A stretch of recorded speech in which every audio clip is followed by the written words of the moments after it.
Welcome back to my workroom, my sewing room, my sewing workroom. It's still a bit of a working title.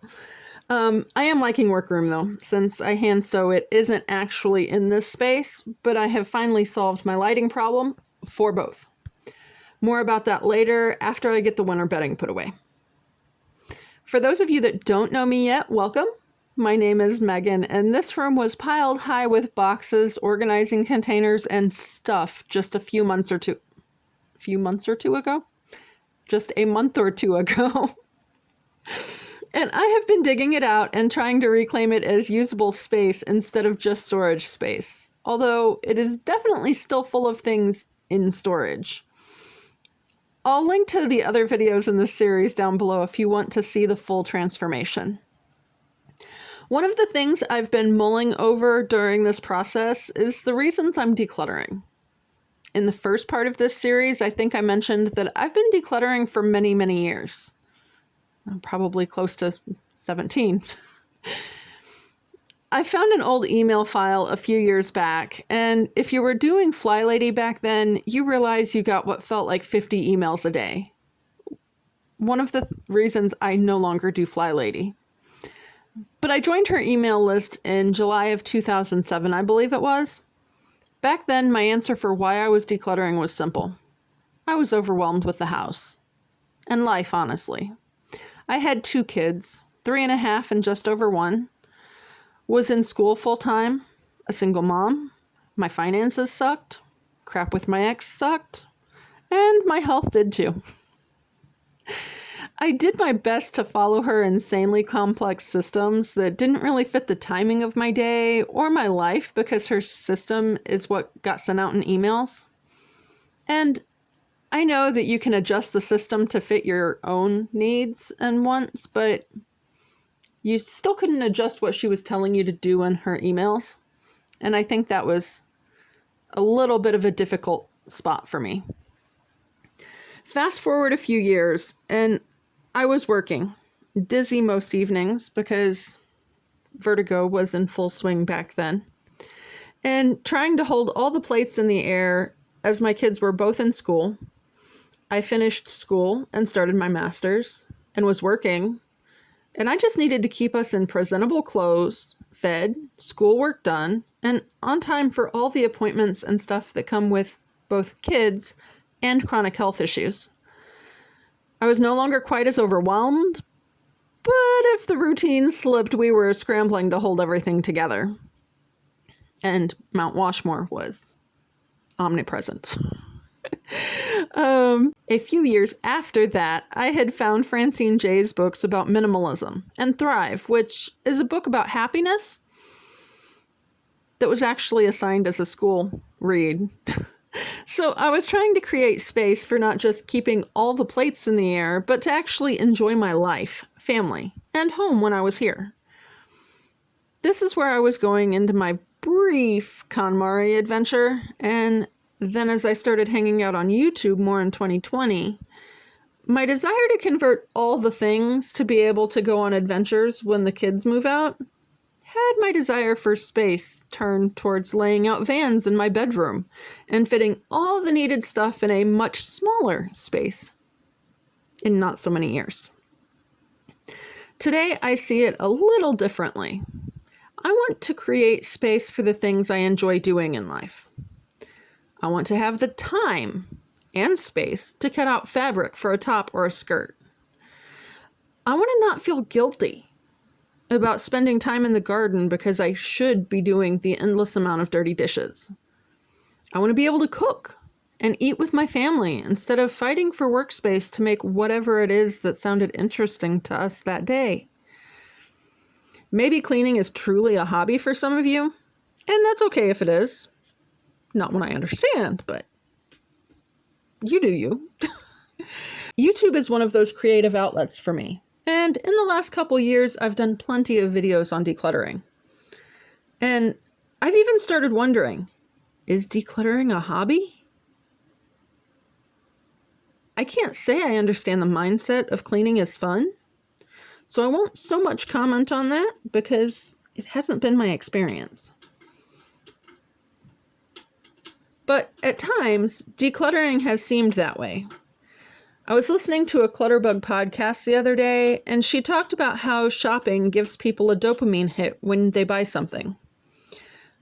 I'm not sure it was the same one, but she did one about procrastinating, and it seems to be the same way. Anyway, shifting from shopping to decluttering to get the dopamine hits helps get rid of the clutter that has been accumulating for years. In a way, I could see this transferring into the shift towards zero waste as well, because every time I eliminated a source of trash, I would feel that high too. But what happens when you don't have stuff coming in, and you have gotten to your clutter threshold, and the house is under control? Well, the first thing I'm going to say is probably going to be controversial, but I'm going to say it anyway. If you have any condition that is associated with low levels of dopamine and serotonin, try to understand the mechanism by which it works and adjust accordingly. Diet, herbs, supplements, medication if you absolutely have to. But probably most important, when you are doing well, find the systems that can keep the household running without stressing you out and creating more health problems. And then ask yourself, if you could spend time doing anything, what would it be? And as you get the day-to-day stuff under control, start working in those things you want to do. For me, it was working toward a me-made wardrobe instead of decluttering my fabric stash, and growing more of our food and having flowers blooming somewhere in the yard all the time. Well, I live in Indiana, so winter is probably not going to happen unless I add the state flower in somewhere. And that is certainly not going to happen. If you know, you know. But that has been what this room makeover is about for me. It isn't fancy. I spent exactly $0, but I got rid of some stuff, changed, or am working to change the habit of filling this space up with boxes, and making space that I can cut out patterns without fighting to keep cats off of them. A place to press seams open easily instead of having to move 15 things, and set up a safe place where nothing is going to melt if I set the iron in the wrong place. Now, one issue I was looking for something to buy to make my sewing hobby better was lighting. I sit in my chair and stitch, mostly in the evenings, and there isn't a great lighting in that space. In the end, ASOKO reached out to me and asked if I would try their lights and share them with you. I had tried moving my solar lights around to help, and they didn't really work well for this purpose. They were too bright when they were on and not really in the place I needed it to be, so I just wound up blinded by the light. Yeah, you can cue the music for that song because it's stuck in my head now, sorry. The motion-censored magnetic lights by ASOKO have been phenomenal. I can walk in here and not trip or fall on things because it automatically turns on with the motion sensor.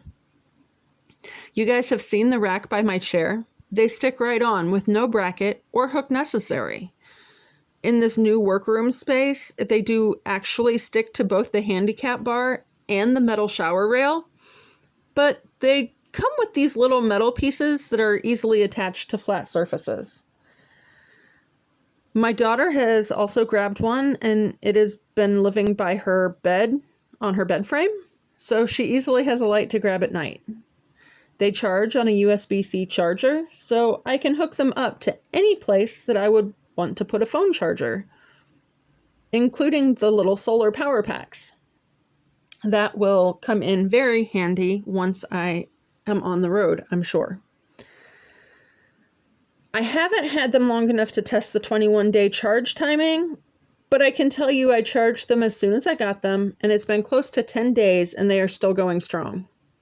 At first they seemed to be two different brightnesses, and while I thought it might have been due to amount of charge, the young one enlightened me. In fact, They are not only adjustable color intensity, they are also dimmable. They have kindly given me a code for 15% off for you guys if you want to try them out. So I will stick that in the description and the pinned comment down below. I hope you guys have some interesting things to think about in terms of your decluttering why. And as always, remember that a few minutes at a time really adds up over your lifetime.